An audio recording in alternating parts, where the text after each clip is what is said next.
Fala galera, beleza? Vamos lá então para a gente fazer uma análise da coletiva do técnico Wagner Mancini, porque após o encerramento do jogo do Grêmio e Juventude, o Grêmio empatou em 1-1 com o Juventude, eu fiz uma análise do jogo aqui, colocando ponto a ponto dos lances do Grêmio. Gostaria que vocês que estão aqui me acompanhando depois assistam, porque é bem interessante. Eu fiz alguma explanação de alguns movimentos de cada situação, de cada lance e da construção ou da desconstrução do time que ele acabou montando e levando o Grêmio ao empate. Lembrando, né, que o Grêmio saiu perdendo por 1-0 para o Juventude, isso no segundo tempo, quando ele fez uma mudança e tirou o Orejuela e acabou colocando o Rodrigues como lateral direito.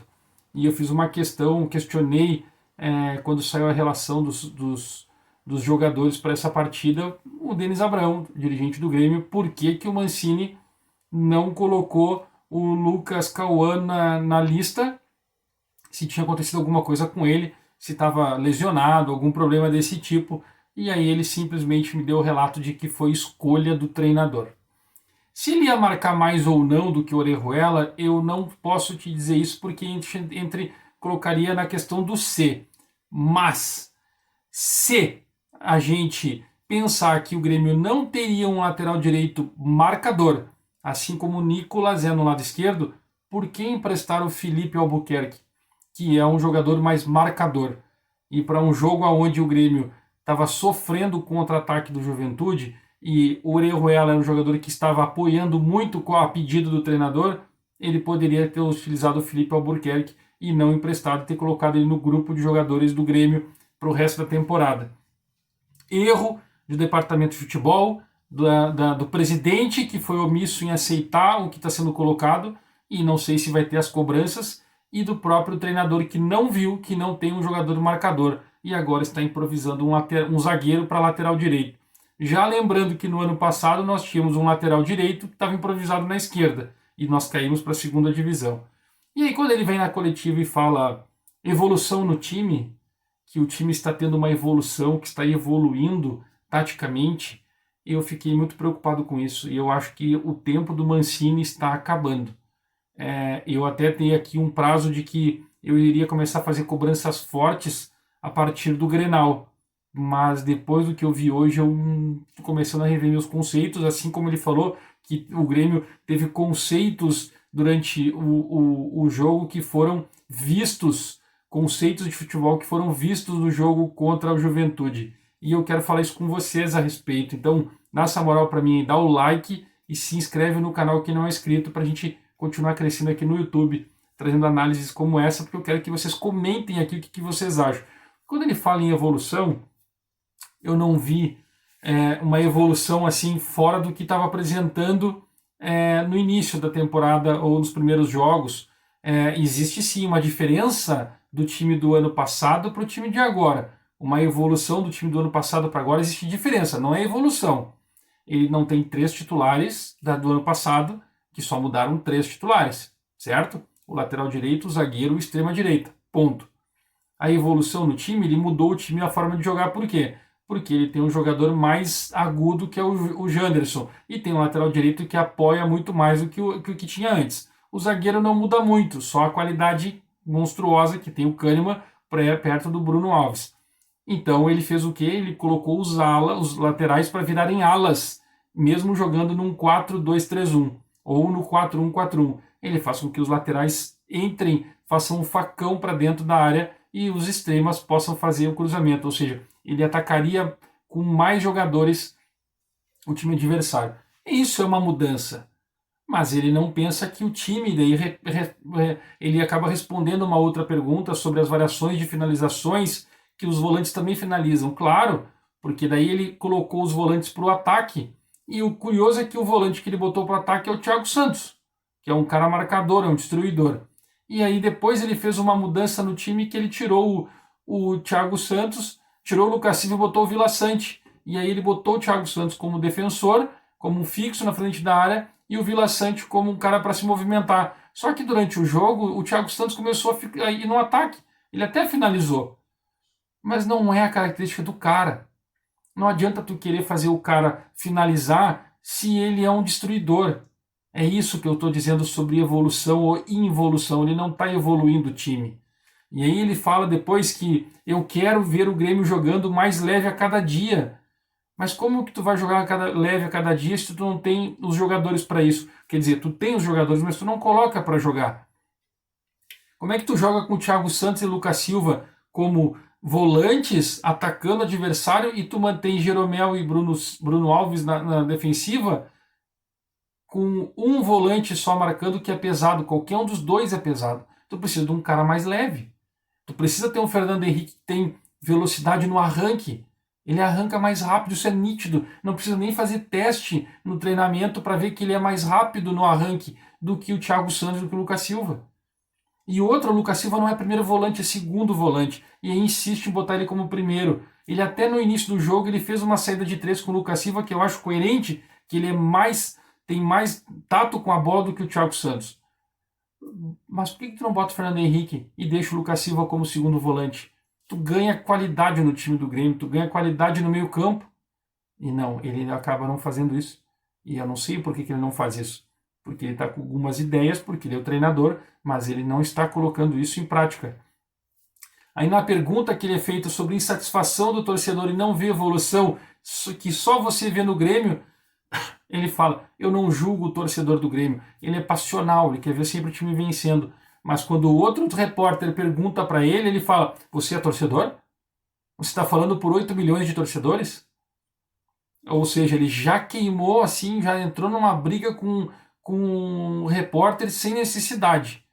E isso me fez lembrar outras entrevistas lá de anos atrás, da década de 90, que depois o Denis Abraão veio e também sentou o sarrafo no repórter por conta de perguntas como essa. Em vez de responder profissionalmente, acaba falando esse tipo de coisa. Aí ele fala que o time ideal ainda não foi visto. O time ideal do Grêmio ainda não foi visto. É óbvio que não foi visto. Todo mundo está vendo que não foi visto. Porque o time ideal que tu está escalando não é esse. O time ideal não é esse que tu está escalando. O Mancini não está escalando o time correto. Todo mundo sabe. E aí alguns aqui vão dizer para mim assim, não, tem que dar tempo para o cara treinar. Meu, ele está 4 meses. O repórter falou, está 5 meses no cargo. Daí o Denis Abrão rebateu dizendo assim, não, 1 mês foi de férias, ele está 4 meses. Mano, ele está 4 meses. Ele já está 18 rodadas treinando o time do Grêmio. 18 rodadas treinando o time do Grêmio. E ele só mudou 3 jogadores de titular. Só mudou 3 titulares do time. Ele não conseguiu dar um padrão. Quer dizer, tem um padrão, mas que não está funcionando.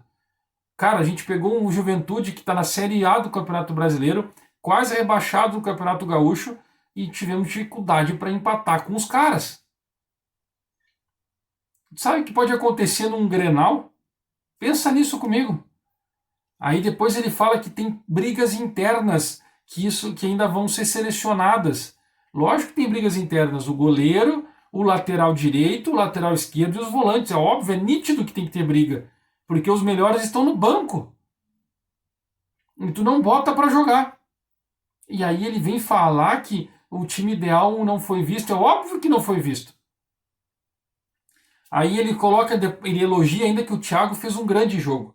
Ele procurou jogar para frente e achar passes. É diferente quando joga o Fernando Henrique e o Vila Sante, que jogam com mais facilidade.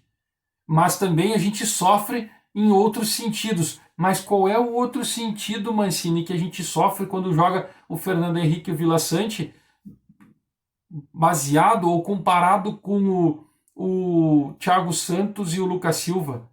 Porque o Lucas Silva tem que ser o principal homem do meio campo. E aí tu pode botar o Fernando Henrique como primeiro volante. Esse é teu time. Agora tu pegar e tirar e dizer que o Thiago Santos e o Lucas Silva eles vão te dar mais qualidade do que os outros? Não. Tu sabe o que está acontecendo? Eu vou responder para vocês, eu quero, torcedor, que vocês comentem aqui. Porque o que está acontecendo no time do Grêmio é o que foi dito lá na última coletiva do final do ano de 2021. As categorias de base não resolvem. É isso que está acontecendo.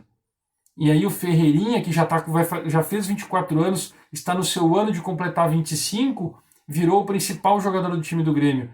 Mas quem mais é das categorias de base do Grêmio que está no time titular? Goleiro. E aí? E aí o resto do time que é banco, que são os reservas, está sendo imposto pelo presidente, que está dizendo que não vai contratar mais ninguém. E ele tem que achar uma solução agora para botar o time, fazer o time jogar. E sabe o que ele está fazendo? Ele está pegando um zagueiro, tudo bem que é das categorias de base, e está deslocando para a lateral direita. Porque ele não quer botar o lateral direito, que é das categorias de base, que é jovem. Porque jogou 45 minutos num outro jogo e não pôde botar agora para jogar. Estão dizendo que ele é fraco, que ele sentiu. Da onde que sentiu? O Elias está fazendo reforço. Ele começou a treinar domingo passado. Voltou a treinar depois da doença, ele voltou a treinar, ele ficou 5 dias afastado. Voltou a treinar no domingo e não foi relacionado para esse jogo. O Pedro Lucas não foi relacionado para esse jogo. O Grêmio estava sem meia. Saiu o Benítez, que não seria o reserva do Benítez se o principal é o Campaz, Benítez e Pedro Lucas. Aí ele teve que colocar quem? O Rildo, que é o que está jogando, que seria um meia, mas está jogando de extrema. Aí ele jogou o Gabriel Silva, que surgiu um fora de série, um fora da curva, e aí ele teve que colocar. Ele foi obrigado a colocar, porque o guri é fora da curva. O que o guri joga com a perna direita, ele joga com a perna esquerda, ele é ambidestro. Então ele teve que colocar, porque não tinha o que fazer. Ele era destaque, ele é diferenciado. Por isso que ele colocou. Não foi pressão de ninguém, ele realmente é diferenciado. E aí, então, assim, a gente não conta? Não, tu não conta, porque esse é fora da curva. Ele vai ser titular. Será que com o Mancini ele vai ser titular? Ele não está dando oportunidade para ninguém da base. Como é que a gente vai ter confiança que ele vai ser, se o volante, que é o principal cara que ele precisa, ele não está colocando? O Grêmio vai sofrer muito com o Mancini. Nós, torcedores, vamos sofrer muito com o Mancini. A torcida já está impaciente.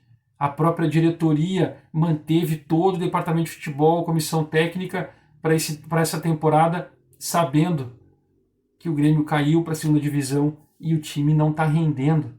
Até quando nós vamos continuar vendo esse tipo de coisa? Alguém precisa chegar e falar. Alguém precisa pressionar. Será que ninguém está vendo? Eu converso com dirigentes e conselheiros em grupos de WhatsApp que a gente faz parte e todos estão vendo.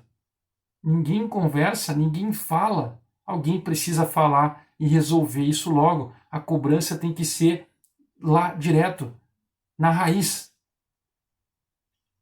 Comenta aqui o que vocês acham. Dá para acreditar ainda? Dá o like, se inscreve e ativa as notificações para ver mais vídeos.